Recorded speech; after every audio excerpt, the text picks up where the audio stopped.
पाण्याचा मी नगरपालिकेत खुर्चीला अभिषेक घातल्याचे सोडणार नाही। नगरपालिकेत खुर्चीला अभिषेक घालीन। तुम्ही हलक्यात घेऊ नका, लोकांच्या आरोग्याची खेळू नका। पैसे कशाचे घेताय? पाणीपट्टीचे घेताय ना, पाणी व्यवस्थित सोडा ना।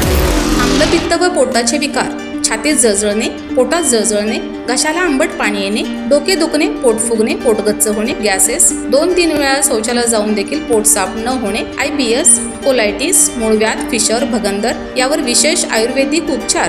तर आजच संपर्क करा विजयी भव आयुर्वेद, नेवरी तालुका कडेगाव, जिल्हा सांगली।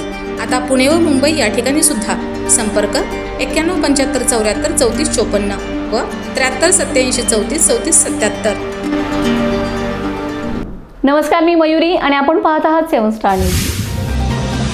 पिण्याचे पाणी म्हणजे जीवन, पण हेच पाणी जर गढूळ आणि गटारीच्या पाण्यासारखे निघाले तर नागरिकांनी जगायचं कसं?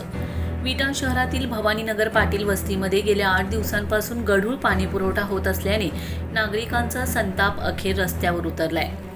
भवानीनगर पाटील वस्तीमध्ये गेल्या 8 दिवसांपासून गढूळ पाणी पुरवठा होत असल्याने नागरिकांना मोठा त्रास सहन करावा लागत आहे। दूषित पाण्यामुळे आरोग्याचा गंभीर प्रश्न निर्माण झाल्याने परिसरातील नागरिकांनी शिवसेना उभाटाचे उपजिल्हा प्रमुख शिवाजीराजे शिंदे यांच्याशी संपर्क साधून आपली व्यथा मांडली। यानंतर शिवाजीराजे शिंदे यांनी नगरपालिकेचे अधिकारी नागेश पेटे यांना घटनास्थळी बोलावून नागरिकांच्या समस्या प्रत्यक्ष दाखवून दिलेत। यावेळी संतप्त महिलांनी अधिकाऱ्यांना चांगलंच धारेवर धरत तात्काळ शुद्ध पाणी पुरवठा करण्याची जोरदार मागणी केली। यावेळी शिवाजीराजे शिंदे यांनी प्रशासनाला स्पष्ट शब्दात इशारा देत सांगितले की यापुढेही नागरिकांच्या नळात गढूळ किंवा गटारीचे पाणी आले तर तेच पाणी नगरपालिकेत आणून खुर्च्यांचा अभिषेक करण्यात येईल। या आंदोलनात शिवसेना शहर प्रमुख अभिजित निकाळजे, उपशहर प्रमुख जीवन इंगळे, मोहसिन मुल्ला यांच्यासह परिसरातील महिला आणि मोठ्या संख्येने नागरिक उपस्थित होते। आता प्रशासन या गंभीर प्रश्नांवर किती लवकर उपाययोजना करते याकडे भवानीनगर पाटील वस्तीतील नागरिकांचं लक्ष लागून राहिले। ते पाईपमधनं पाणी आत येतंय, ही परिस्थिती अशी आहे, मुलं बाळा आजारी पडतात। हे नगरपालिका लोकांच्या जीविताची खेळ कधी बंद करणार आहे? हे ताबडतोब तुम्ही व्यवस्थित करावं, नाहीतर असल्या घाण पाण्याचा मी नगरपालिकेत खुर्चीला अभिषेक घातल्याचे सोडणार नाही।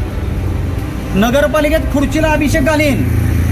तुम्ही हलक्यात घेऊ नका, लोकांच्या आरोग्याची खेळू नका। आज पाठीमाग 2 दिवसापूर्वी पाणी सुटलं होतं, हीच अवस्था आहे, आज हीच अवस्था आहे। 2 दिवस नव्हते, 8 दिवस झाला असं पाणी येते। ह्या पाण्यामुळे आमची पोरं आजारी पोरांना आजार लागलेला आहे त्या पाणीमुळे। मग आम्ही असं पाणी पिऊन पोरं आजारी पाहून दवाखान्याला नेऊ का सारखं? तुम्ही पैसे कशाचे घेताय? पाणीपट्टीचे घेताय ना, पाणी व्यवस्थित सोडा ना। सगळ्या माळ्याचं पाणी किती वेळा तक्रार द्यायची? आता सगळे गटर घाण काम सुरू आहे, त्यामुळे आमचं काम पूर्ण होईल आणि उद्यापासून आपल्याला योग्य म्हणजे जसं आपलं नॉर्मली पाणी उन्हाळ्यात वगैरे सुटतं त्या पद्धतीचं आपल्याला उद्यापासून पाणी पुरवठा। रमेश जाधव, 7 स्टार न्यूज, विटा।